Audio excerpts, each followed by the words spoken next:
الاخلاص ثلث القرآن، کہ سورہ اخلاص جو چھوٹی سی سورت ہے یہ قرآن کا 1/3 حصہ ہے۔ جو بندہ سورہ اخلاص پڑھے گا قرآن مجید کی تلاوت کرنے کا جو ثواب ہے اس کا پاؤ حصہ اس کو دیا جائے گا۔ سورۃ البقرہ پڑھنے کی فضیلت کیا ہے؟ اللہ کے رسول صلی اللہ علیہ وسلم فرماتے ہیں من قرأ سورۃ البقرہ، جو آدمی سورہ بقرہ پڑھتا ہے اس کے گھر سے شیطان بھاگ جاتا ہے۔ ان البیت الذی تقرأ فیہ سورۃ البقرہ ینفر الشیطان من البیت، کہ شیطان اس گھر سے بھاگ جاتا ہے جس گھر میں سورہ بقرہ کی تلاوت کی جاتی ہے۔ اور اللہ کے رسول صلی اللہ علیہ وسلم نے فرمایا کہ آیت الکرسی قرآن مجید کی سب سے افضل آیت، قرآن مجید کی سب سے افضل آیت ہے، اور جو بندہ قرآن مجید کی اس افضل آیت کو پڑھ کر رات میں سوتا ہے لم یزل علیہ ملائکہ، کہ فرشتے صبح تک اس کی حفاظت کرتے ہیں، شیطان اس کے قریب نہیں آ سکتا۔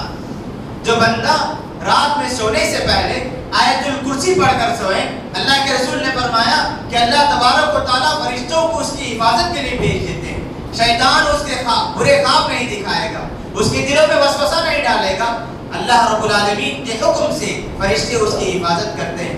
اتنی ہی بات نہیں، اللہ کے رسول نے فرمایا جو آدمی ہر نماز کے بعد، ہر فرض نماز کے بعد آیت الکرسی پڑھے، آیت الکرسی پابندی کے ساتھ پڑھے، اسے جنت میں داخل ہونے سے سوائے موت کے کوئی اور چیز روک نہیں سکتی۔ جو بندہ ہر نماز کے بعد پابندی کے ساتھ آیت الکرسی پڑھے، اس کے اور جنت کے درمیان صرف موت حائل ہوگی، وہ یہاں زندگی میں یہاں انتقال کر جائے گا، وہاں اللہ رب العالمین اسے جنت میں داخل کر دیں گے۔ قرآن مجید کی فضیلت کتنی بیان کرنی چاہے بیان کرتے جا سکتے ہیں۔ جس قدر ہم قرآن مجید سے تعلق جوڑیں گے اسی قدر ہم اللہ رب العالمین سے قریب ہوتے جائیں گے۔ اللہ کے رسول صلی اللہ علیہ وسلم کی سنت یہ تھی کہ جس طرح اللہ کے رسول زیادہ سے زیادہ قرآن مجید پڑھا کرتے تھے، اسی طرح اللہ کے رسول صلی اللہ علیہ وسلم دوسروں سے قرآن سنا بھی کرتے تھے۔ ایک مرتبہ عبداللہ ابن مسعود رضی اللہ عنہ سے اللہ کے رسول نے فرمایا اقرأ علی القرآن، کہ عبداللہ ابن مسعود مجھے قرآن پڑھ کر سناؤ۔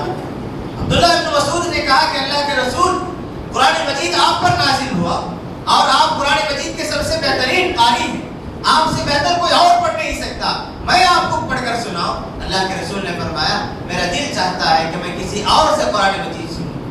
اللہ کے رسول صلی اللہ علیہ وسلم کی سنت ہے کہ خود بھی پڑھتے دوسروں سے بھی سنا کرتے تھے۔ اللہ کے رسول صلی اللہ علیہ وسلم کے حکم سے عبداللہ ابن مسعود رضی اللہ عنہ سورہ نساء کی تلاوت شروع کر دیتے۔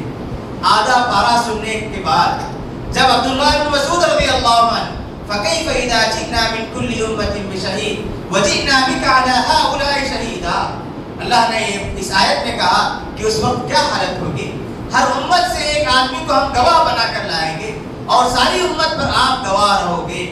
جب یہ آیت انہوں نے اللہ کے رسول نے سنی، اللہ کے رسول صلی اللہ علیہ وسلم کے آنکھوں سے آنسو جاری ہو گئے۔ عبداللہ ابن مسعود کہتے ہیں کہ آواز آنے پر میں اپنے سر کو اٹھا کر دیکھتا ہوں فَإِذَا عَيْنَاهُ تَذْرِفَانِ، اللہ کے رسول صلی اللہ علیہ وسلم کے آنکھوں سے آنسو جاری ہو گئے۔ اللہ کے رسول صلی اللہ علیہ وسلم دوسروں کی قرات سنا کرتے تھے۔ ابی بن کعب رضی اللہ عنہ صحابہ کرام میں بڑے اچھے حافظ تھے، بڑی اچھے قرات والے تھے۔ اللہ کے رسول نے ان سے کہا کہ ابی مجھے قرآن مجید پڑھ کر سناؤ۔ ابی نے کہا کہ اللہ کے رسول میں پڑھوں۔ اللہ کے رسول نے کہا اللہ نے مجھے حکم دیا کہ میں تم سے تمہاری قرات سنوں۔ جب انہوں نے سنا تو زاروں کے تار رونے لگے خوشی سے۔ تو ہمیں یہ جاننا چاہیے کہ قرآن مجید اللہ کا کلام، اللہ کی کتاب ہے، اللہ کی طرف سے نازل کردہ کتاب ہے۔ جو بندہ قرآن مجید سے جس قدر تعلق جوڑے گا اسی قدر اس کا تعلق اللہ رب العالمین سے ہوگا۔ جو بندہ جس قدر قرآن سے دل لگائے گا اس کا دل اللہ رب العالمین سے لگے گا۔ جو بندہ جس قدر قرآن سے قریب ہوگا وہ اسی قدر اللہ رب العالمین سے قریب ہوتا جائے گا۔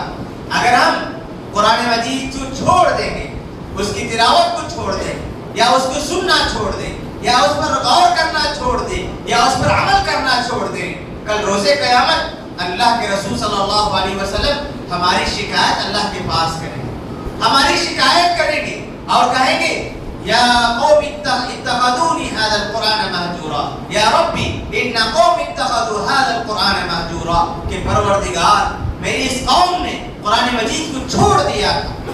اس وقت ہم کیا جواب دیں گے؟ اللہ رب العالمین ہم سے سوال کرے کہ تم نے اس قرآن کو کیوں چھوڑ دیا، اس کی تلاوت کیوں نہیں کی، قرآن مجید کو تم نے کیوں نہیں سنا، قرآن مجید پر تم نے کیوں غور نہیں کیا، قرآن مجید پر تم نے کیوں عمل نہیں کیا؟ روز قیامت ہم کیا جواب دیں گے؟ روز قیامت ہم کیا جواب دیں گے؟ روز قیامت ہر آدمی نیکیوں کا محتاج ہوگا، ہر آدمی پریشان ہوگا کہ میرا انجام کیا ہوگا، مجھے میرا فیصلہ کیا ہوگا، میں جنت میں جاؤں گا یا جہنم میں جاؤں گا۔